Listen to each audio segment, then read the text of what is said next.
A las 2:56 a.m. del 14 de febrero del año 2000, la Ciudad de México no dormía, pero por un instante, parpadeó.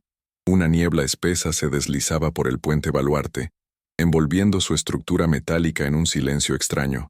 No era raro que la ciudad estuviera tranquila a esas horas, pero ese silencio era distinto. Se sentía como si el mundo hubiera hecho una pausa. El oficial Ramiro Sánchez estaba en servicio. Sector 4, patrullaje a pie. Ese puente era su territorio. Una larga franja de concreto y acero que conectaba delegaciones, pero que ocultaba más secretos que historias. Su figura era bien conocida en esa parte de la ciudad, no solo por su uniforme, sino por la forma en que lo portaba: pecho amplio, brazos de piedra y un bigote grueso de los de antes, que imponía respeto. A sus 43 años, Ramiro parecía más un luchador profesional que un oficial de policía, pero todos sabían que era firme, inquebrantable. Siempre cargaba dos cosas: su placa, reluciente y sin rasguños, prendida en el pecho de su chamarra azul, y una pelota de béisbol vieja y desgastada. La lanzaba al aire cuando pensaba. Cuando sentía presión, esa pelota giraba en su mano como un metrónomo. Una vez le dijo a su hermano gemelo, Rubén, que el ritmo de la bola lo mantenía cuerdo, enfocado. Esa noche, todo parecía normal, hasta que dejó de serlo. Su último contacto por radio fue a las 2:51 a.m. Rutina. Voz tranquila, sin señales de alarma. Pero los siguientes 5 minutos se esfumaron. No hubo más llamadas. Ninguna respuesta. A las 3:04 a.m., la central intentó contactarlo otra vez. Silencio. A las 3:10 a.m., otro agente que pasaba por la zona notó que la patrulla de Ramiro estaba encendida, detenida junto al acceso del puente. Sin luces. Puerta del conductor cerrada. Se acercó, llamó por él. Nada. El coche estaba vacío. Ramiro había desaparecido. Pero lo más extraño, lo que aún hoy persigue a quienes estuvieron ahí, fue lo que encontraron. En el centro del puente, a solo unos metros de la baranda, estaba la pelota, inmóvil, perfectamente colocada. No parecía caída ni arrastrada. Más bien, como si alguien la hubiese dejado con cuidado. Junto a ella, un termo de café a medio tomar, sin tapa, aún caliente. No había placa, no había chamarra, solo la pelota. A las 5:00 a.m., el puente fue cerrado al público. Helicópteros sobrevolaban. Buceadores entraron al río. Unidades K9 recorrieron toda la estructura, pero no hallaron nada, ni sangre, ni ropa rasgada, ni un sonido extraño reportado por algún transeúnte. Las cámaras de seguridad del extremo norte mostraban a Ramiro caminando en dirección al centro del puente a las 2:49 a.m. Luego, la señal se interrumpió. 34 segundos de estática. Al volver, el cuadro estaba vacío. Ni él, ni nadie más. Solo neblina. Rubén dormía cuando tocaron a su puerta. Abrió. 2 oficiales al frente, con rostros que decían más de lo que las palabras podían. No preguntó. No dijo nada. Solo miró fijo. Luego giró la vista al pasillo, donde colgaba una foto de ambos, con 20 años, en su graduación como policías. Ramiro sonreía abiertamente. Rubén, más serio, no lloró. Pidió que lo llevaran al puente. Cuando llegó, vio la pelota bajo un cono. No se acercó. Se quedó de pie, brazos cruzados, inmóvil. Su rostro era idéntico al de Ramiro. Mismo cuerpo, mismo bigote, misma mandíbula. Pero sus ojos ya eran de otro tiempo. Ese fue el último día en que Rubén creyó en la rutina. La investigación arrancó con fuerza. Se distribuyeron volantes, los detectives se turnaban día y noche, las líneas telefónicas se saturaron con posibles pistas. Entrevistaron a toda la familia Sánchez. Los medios decían de todo, desde fuga por estrés hasta operaciones encubiertas, pero nada cuadraba. Ramiro no era de los que huían. No escondía secretos. Era metódico, preciso. No desaparecía así como así. Rubén se mudó al departamento de su hermano esa misma semana. Dijo que era temporal. Pero pasaron meses, luego años. Mantuvo todo igual. La taza de café en el fregadero, la chamarra negra colgada en la silla, La gorra del equipo de béisbol Diablos Rojos aún en el gancho de la entrada. Revisó sus cosas una y otra vez, buscando una pista, una carta, un diario, algo, pero solo encontró orden. Cajones limpios, estantes alineados, ni un secreto. Cada noche se sentaba en la orilla de la cama de Ramiro, lanzando esa misma pelota al aire, atrapándola como lo hacía su hermano. Empezó a llevarla consigo. Pasaba el pulgar sobre las costuras. Era su manera de no soltarlo. Su propio ritual. El puente nunca volvió a ser igual. Para Rubén, se volvió un símbolo congelado. El lugar donde su vida se dividió. Una línea de tiempo donde Ramiro vivía, y otra donde ya no. Y él caminaba entre ambas, sin saber en cuál existía. Días se volvieron semanas. Semanas. Años. Pero el silencio nunca cambió. Y tampoco lo hizo la rutina de Rubén. Durante las primeras semanas, la búsqueda de Ramiro Sánchez se sintió más como un movimiento que como una investigación. Agentes que entrenaron con él, vecinos que lo escuchaban patrullar las calles noche tras noche, incluso desconocidos que apenas reconocían su silueta cruzando el puente Baluarte, comenzaron a llegar. Las pistas llovían. Las líneas telefónicas estaban saturadas. Se desplegaron perros de búsqueda por las orillas del río. Buceadores descendieron día tras día a las aguas turbias del canal. Lanchas de la marina cruzaban incansablemente, sus reflectores rasgando la superficie como cuchillas. Nada. Los volantes con el rostro de Ramiro, mandíbula firme, mirada penetrante, ese bigote inconfundible, cubrieron los postes del centro histórico.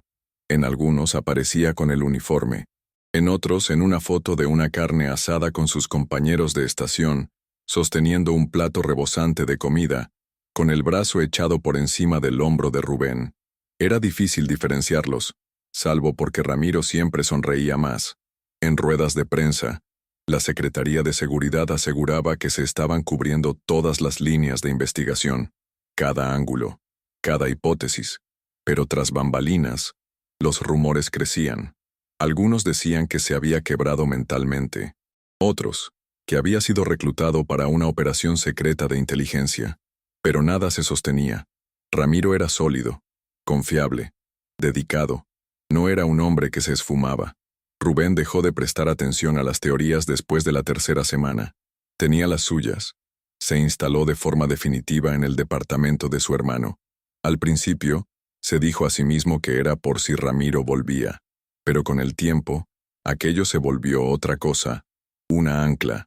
Un altar. No movió nada. La taza seguía en el fregadero. La chamarra colgada en la silla de la cocina. Una novela a medio leer. El jugador. Sobre el buró. El aroma a loción de Ramiro, mezcla de madera y metal, seguía impregnado en las toallas del baño. Cada mañana, Rubén repetía la rutina. Se levantaba a las 5:00 a.m., como su hermano. Preparaba el mismo café. Se ponía las mismas botas. Caminaba hasta el puente y se detenía en el mismo punto donde encontraron la pelota. Casi todos los días la llevaba consigo. La había recuperado después de insistir por semanas en la jefatura. La lanzaba. La atrapaba sin mirar. Algunos peatones empezaron a reconocerlo. El hermano callado. El gemelo espectro. En el primer aniversario, Rubén organizó una vigilia con velas en el puente. Acudieron algunos oficiales, un par de reporteros. Apenas habló. Leyó un poema sobre las mareas que Ramiro había subrayado alguna vez en un libro prestado. Pero esas palabras dejaron un nudo en muchas gargantas. Al siguiente año, se quedó solo. Para el tercero, la gente dejó de preguntar. La investigación fue cerrada oficialmente a los 5 años. Se declaró a Ramiro desaparecido en circunstancias no explicadas. No hubo cuerpo, ni crimen, ni cierre. Su placa fue archivada. Su nombre, borrado de los registros activos. Pero Rubén no lo aceptó. Mantuvo una pared del departamento cubierta con mapas, recibos, fotografías, todo lo que pudiera aportar una pista. Un ticket de una tortería donde Ramiro comió antes de su turno. Una imagen borrosa de una cámara desechable de un turista, tomada minutos antes de las 3:00 a.m., donde parecía verse una sombra al fondo del puente.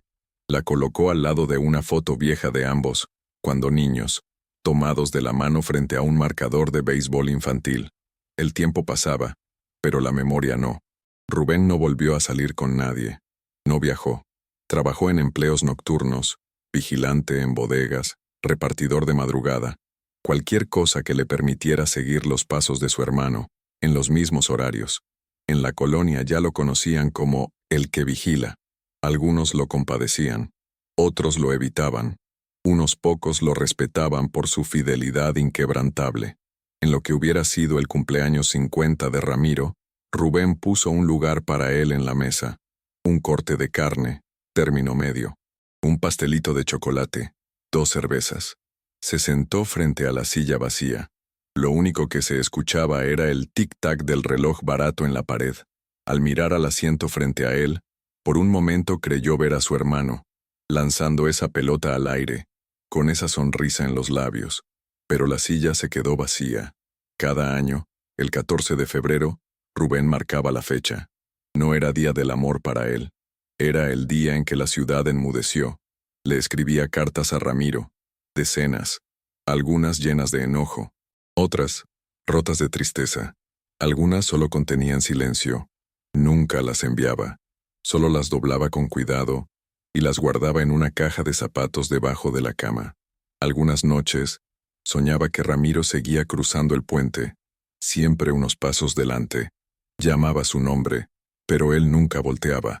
El departamento se convirtió en un museo, muebles cubiertos de polvo, fotos descoloridas bajo una luz amarillenta, la caja de la placa, intacta, el uniforme colgado aún en el closet como si esperara su siguiente guardia. Rubén envejeció. Su cabello se volvió más delgado, sus manos, más lentas, pero la búsqueda nunca lo abandonó. Solo cambió de forma. Ya no era por encontrar el cuerpo de su hermano, era por entender cómo alguien tan sólido, tan anclado, podía simplemente desaparecer. Algunas noches, caminaba solo por el puente, escuchando el río allá abajo, esperando algo, un susurro, un paso, el sonido lejano de una pelota golpeando una palma callosa.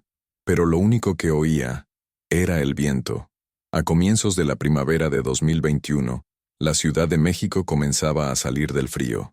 El invierno había sido duro, y el río Baluarte, todavía de un gris acerado y movimiento lento, arrastraba consigo los restos de la temporada. Las corrientes eran altas, inquietas. El puente Baluarte, ahora reforzado con nuevas cámaras de seguridad y barandales más altos, conservaba sus cicatrices mudas. Los turistas seguían pasando. Los trabajadores cruzaban sin mirar, pero el sitio exacto donde Ramiro había desaparecido, solo Rubén lo recordaba. Seguía caminando hasta allí 2 veces por semana. Ya no llevaba la pelota. Sus manos, endurecidas por la edad, no respondían igual, pero seguía apoyado en la misma baranda, escuchando el mismo viento. Aquella mañana, justo antes de las 7:00 a.m., Rubén bebía café en el lado norte del puente cuando notó una cinta amarilla ondeando a unas cuadras, junto al paso bajo el puente del lado de la colonia Guerrero. Vehículos de emergencia rodeaban el área. Un oficial que le parecía conocido hablaba por radio, mientras 2 trabajadores del servicio de limpia señalaban un montón de ramas y escombros atrapados en una tubería de desagüe. Rubén no se acercó, solo observó. Pero algo en la postura de los trabajadores, algo en la manera en que se quedaron inmóviles al descubrir lo que había allí atrapado, le hizo sentir un escalofrío que lo caló hasta los huesos. Esa noche, tocaron su puerta. No era oficial. Nadie de uniforme. Solo una voz tranquila. La detective Janice Álvarez, quien había sido novata durante la búsqueda de Ramiro, ahora con canas en las sienes y mirada firme pero compasiva. Llevaba en la mano una bolsa de evidencia. Dentro, empapada, oscurecida por años bajo el agua, una chamarra azul de policía, doblada. El cuello estaba ligeramente rasgado. El número de placa apenas se leía. Corroído. 673. Rubén se dejó caer en la silla. No había visto ese número en 2 décadas. Lo había memorizado. Lo repetía en sueños. Solía teclearlo en bases de datos mes tras mes, esperando que algo apareciera. Pero verlo de nuevo, ahí mismo, en su sala, fue como abrir una herida que llevaba años cerrada con silencio. Álvarez no dijo nada. Solo puso la bolsa sobre la mesa y dio un paso atrás. Pero antes de marcharse, metió la mano en su abrigo y sacó un segundo objeto. Un llavero de cuero viejo. El logo de los Diablos Rojos, ya casi invisible, pero aún visible el nombre cosido en un borde. R. Sánchez Jr. Era un regalo que Ramiro le había dado a Rubén en la preparatoria. Tenían uno cada uno. Rubén lo había perdido hace años en una estación del metro. Pero Ramiro había guardado el suyo. Estaba en el bolsillo de la chamarra. A la mañana siguiente Rubén volvió al puente. La ciudad se movía a su alrededor, veloz y ajena, pero él se detuvo justo encima del lugar donde apareció la prenda y sintió que algo dentro de él cambiaba. Por primera vez en 20 años la niebla no parecía una barrera, parecía una ventana, densa, turbia, pero con algo más allá. Durante los días siguientes, los forenses revisaron la orilla del río. La chamarra había estado atrapada en una tubería subterránea por años, solo liberada por las lluvias recientes. No se hallaron más objetos, ningún resto humano, solo retazos de tela oscura, botones y grava pegada al lodo. Pero para Rubén, eso bastaba. Sacó la pelota otra vez, la colocó sobre la mesa, junto a la chamarra. Pasó horas mirándolas, como si fueran piezas de un mapa antiguo. Su departamento hacía tiempo que era un museo de memorias. Pero esto era distinto. No era una reliquia. Era algo perdido que regresaba. La pelota, la chamarra, el llavero, juntos otra vez, como una oración silenciosa por fin completada. Una noche, Rubén abrió uno de los cajones viejos de Ramiro, uno que no tocaba desde hacía años. Debajo de un montón de formularios oficiales había una fotografía que nunca enmarcaron. Era de 1982. Ambos hermanos, sentados al borde de un muelle en Mazatlán, cañas de pescar en mano, sin bigotes aún, sin uniforme, solo dos niños mirando al agua. Rubén colocó la foto, la pelota y el número de placa sobre la mesa, y tomó una decisión. Al día siguiente, fue al cuartel con las pertenencias en una bolsa, y pidió hablar en privado con Álvarez. Cuando se sentaron, no pidió reabrir el caso. No pidió autopsias ni análisis, solo dijo, «Dime lo que no me dijiste hace 21 años». Álvarez respiró hondo. Confesó que en ese entonces había rumores, sospechas de irregularidades internas, agentes involucrados en operaciones turbias relacionadas con autoridades federales. Nada probado, nada investigado. Pero Ramiro había solicitado su reasignación 3 semanas antes de desaparecer. Fue negada sin explicación. El documento, archivado sin seguimiento. Rubén escuchó sin rabia. No hizo preguntas. Solo asintió. Tomó su bolsa y regresó a casa. Colgó la chamarra junto a la ventana. La dejó secar al sol. Los rayos entraban inclinados, iluminando el número dorado apenas visible en el pecho. Después, guardó la pelota en el cajón de siempre. Por primera vez en 20 años, lo cerró sin vacilar. La chamarra permaneció colgada en la ventana por casi una semana. El sol trabajaba lento, secando la tela centímetro a centímetro, pero los daños de 21 años sumergida no podían revertirse. Seguía oscura, endurecida por la sal y deformada en las costuras. Para Rubén, sin embargo, era sagrada. Cada marca era un recuerdo. Cada desgarrón una palabra jamás dicha.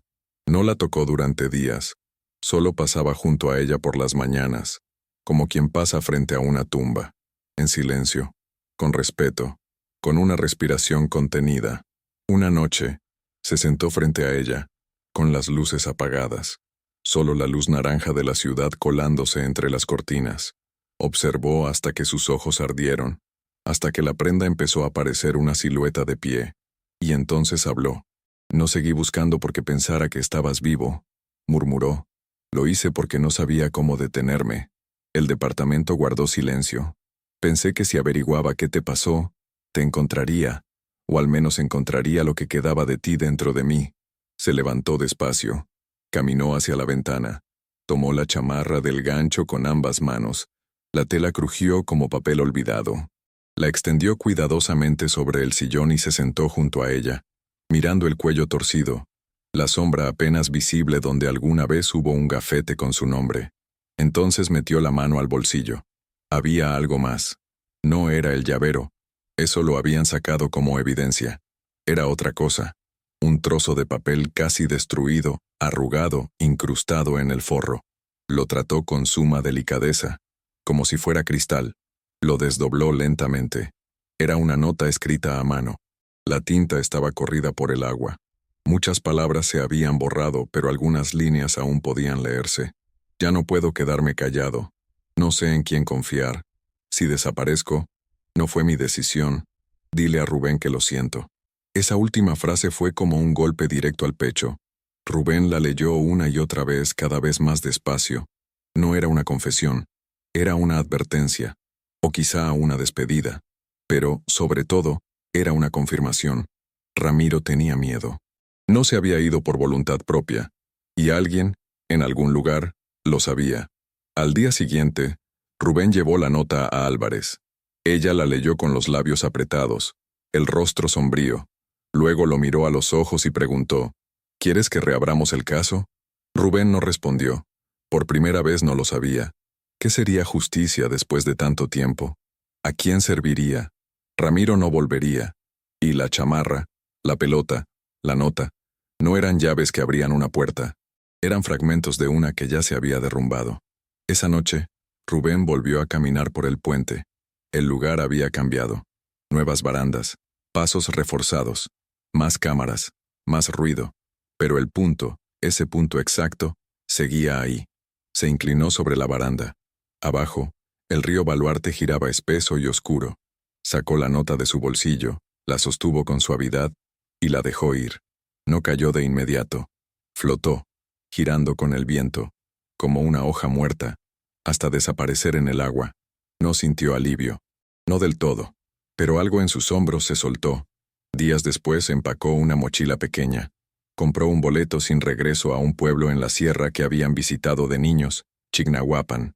Un sitio tranquilo, con agua, árboles, sin prisa. No avisó a nadie. Dejó un mensaje corto en el buzón de Álvarez. Gracias por no olvidarlo. Quédate con la chamarra. En el departamento dejó todo. Los mapas, las recortes, las fotos clavadas en la pared. No las tiró. Solo, ya no necesitaba cargarlas. Antes de salir tomó una última cosa, la pelota de Ramiro, y la guardó en el bolsillo del abrigo. No sabía si volvería alguna vez, pero sabía esto. Ya no perseguía una sombra. Caminaba junto a ella. Y por ahora, eso era suficiente. Durante varias semanas la chamarra permaneció en la jefatura, guardada en un almacén con clima controlado. La detective Álvarez envió la nota manuscrita a los laboratorios forenses. Nadie esperaba un milagro. 21 años bajo el agua habían borrado casi toda la tinta, y las pocas frases legibles ya habían dicho lo importante.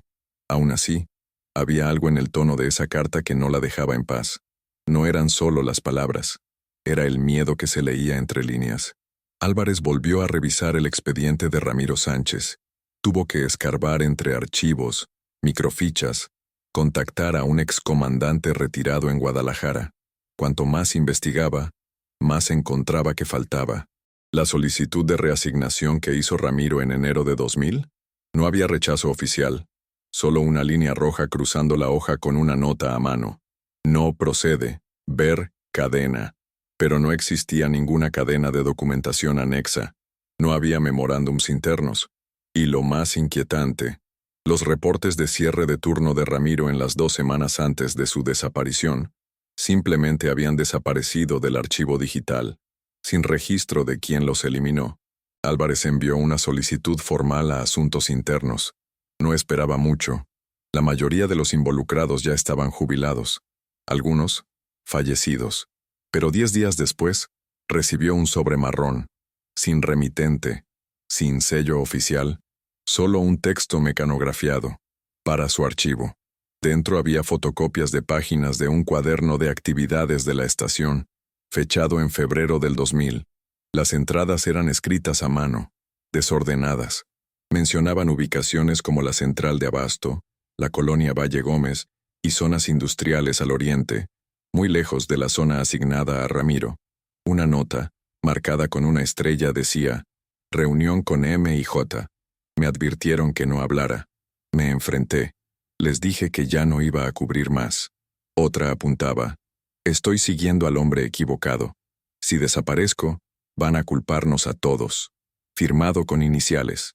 R.S. Álvarez observó esas páginas durante horas. No sabía quién las había enviado. No sabía quiénes eran M o J. Pero era claro. Ramiro había descubierto algo. Algo dentro del propio cuerpo policial. Algo que implicaba riesgo real. Había una hoja más. Una foto borrosa. Blanco y negro. Ángulo inclinado. Mostraba a Ramiro en el extremo del puente, junto a otros 2 hombres. Uno de ellos, Álvarez lo reconoció de inmediato, un teniente que se retiró discretamente en 2001. El otro, no era policía, era un contratista vinculado a infraestructura de vigilancia urbana. Rubén nunca vio esa foto. Ya estaba desconectado de todo. Chignahuapan se había convertido en su santuario. Vivía en una cabaña modesta, cerca de un lago. Caminaba por senderos de bosque cada mañana. A veces ayudaba en un taller mecánico, cambiando llantas o arreglando bicicletas. No hablaba de la ciudad. Rara vez mencionaba a Ramiro, hasta que una mañana llegó una carta, sin remitente, sin firma, solo una nota escrita a mano, con letra firme y cuadrada. No estabas equivocado, no cayó. Lo hicieron desaparecer. No pudimos evitarlo. Solo lo enterramos. Lo siento. No tenía nombre, ni fecha. Pero Rubén no necesitaba más. No llamó a Álvarez. No intentó rastrear al remitente. La carta no despertó ira. Despertó certeza. Confirmó algo que siempre había intuido pero nunca había podido probar. Que lo de Ramiro no fue accidente, ni elección propia. Fue orquestado. Y aún así, la verdad no se sentía como justicia. No habría juicio, ni detenidos. Demasiado tiempo había pasado. Muchas manos cambiaron. Las pruebas se degradaron. Los registros se borraron. Y los responsables seguramente ya estaban fuera del alcance de la ley o de la vida. Pero aún así, la verdad tenía peso. En otoño, Álvarez redactó una nota interna en la jefatura. Reevaluación del expediente en las 0 horas PB 215. Oficial Ramiro Sánchez. Incluía un resumen de la nota hallada, la chamarra y los documentos anónimos. Aunque no podían tomar acciones legales, pidió que su estatus se cambiara de desaparecido a desaparición no voluntaria en circunstancias sospechosas. Era una frase burocrática, pero para Rubén fue lo más cercano a justicia que recibiría. De vuelta en su cabaña, leyó la carta una vez más. La dobló y la guardó en la contratapa del libro El Jugador, el mismo que Ramiro leía la semana que desapareció. Escribió una frase en la solapa. Él conocía la verdad. Nunca la soltó, y yo tampoco. Una tarde de noviembre, Rubén se paró al borde del lago. El cielo se teñía de naranja sobre el agua. Tenía la pelota en la mano. La lanzó una vez, 2 veces, una tercera. La atrapó, y la colocó suavemente sobre una piedra plana junto a la orilla. No se alejó. Se quedó ahí, largo rato, sin pensar, sin llorar, solo estando. El agua siguió su curso, y él también. Chignahuapan era silencioso en invierno. La nieve se acumulaba en los senderos que Rubén recorría cada mañana. El río, su río ahora, fluía más lento bajo capas delgadas de hielo. Los árboles, desnudos, parecían costillas apuntando al cielo. Y en ese silencio, algo nuevo comenzó a crecer dentro de él. Quietud, no la del dolor paralizante, no la del luto asfixiante, sino la que llega después del abandono, la que aparece cuando ya no se necesita llenar el silencio con preguntas. Ya no llevaba la pelota al río, no necesitaba lanzarla. Empezó a escribir, no mucho, no para otros, solo pequeñas páginas que guardaba en un cuaderno de cuero viejo, entradas con fechas que solo significaban algo para él. 12 de enero. Se rió esa noche de las palomas en los cables. Dijo que tenían mejor postura que yo. 14 de febrero. El puente no se lo llevó.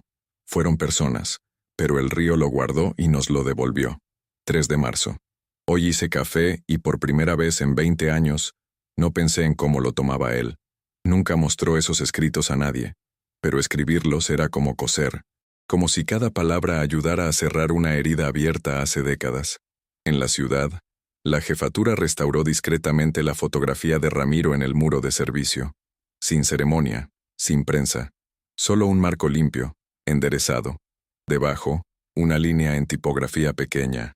Servicio finalizado el 14 de febrero de 2000. Recordado con honor. Álvarez guardó una copia de la carta anónima que Rubén recibió. La colocó en un cajón junto a sus papeles de retiro. Sabía que la institución nunca investigaría oficialmente a los nombres implicados en los viejos documentos. El tiempo tiene una forma de lavar los pecados antiguos. Pero ella había hecho las paces con eso, igual que Rubén, preservando la verdad en silencio, por completo. Semanas más tarde, Álvarez condujo hasta la sierra. No llamó antes. No llevó placa.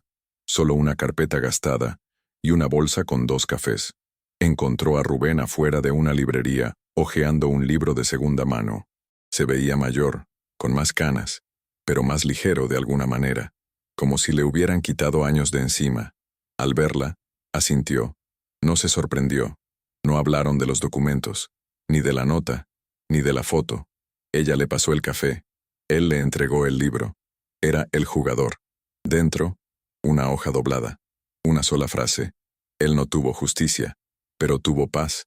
Y eso vale. Álvarez no dijo nada. Abrazó el libro. Regresó a su auto. Rubén la observó irse, y luego volvió a su banco. Ya no vigilaba nada. Solo le gustaba estar donde la luz cruzaba la nieve en haces tranquilos, donde el aire no zumbaba con historias inconclusas. Seguía extrañando a Ramiro todos los días. La forma de su ausencia nunca cambió, pero el filo se había desgastado. Las preguntas se habían aquietado.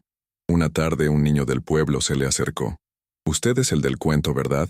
Rubén lo miró confundido. «Mi abuelo dice que usted es el gemelo, el que nunca dejó de buscar». Rubén sonrió apenas. «Supongo que sí». El niño se sentó junto a él en silencio. Luego preguntó, «¿Lo encontró?» Rubén miró el agua, respiró hondo, y dijo, «No lo necesitaba». El niño no entendió, pero asintió. Esa noche, Rubén volvió a casa. Sobre su escritorio estaba la última carta que le escribió a Ramiro, sin terminar. La levantó. Observó el espacio en blanco bajo la última línea. Dejó la pluma al lado. Ya no había nada que escribir. Dobló la hoja con cuidado y la guardó en la parte trasera del cuaderno. Afuera, el viento movía las ramas con un susurro suave. En algún lugar del bosque, un bloque de nieve cayó de un árbol con un crujido mudo. Rubén se sentó en su silla junto a la ventana, con los ojos cerrados. No dormía, solo estaba en silencio. Y por primera vez desde aquella madrugada de febrero del 2000, ese silencio no le daba miedo. Lo abrazaba. No recuperó a su hermano, pero se recuperó a sí mismo. Y eso fue suficiente.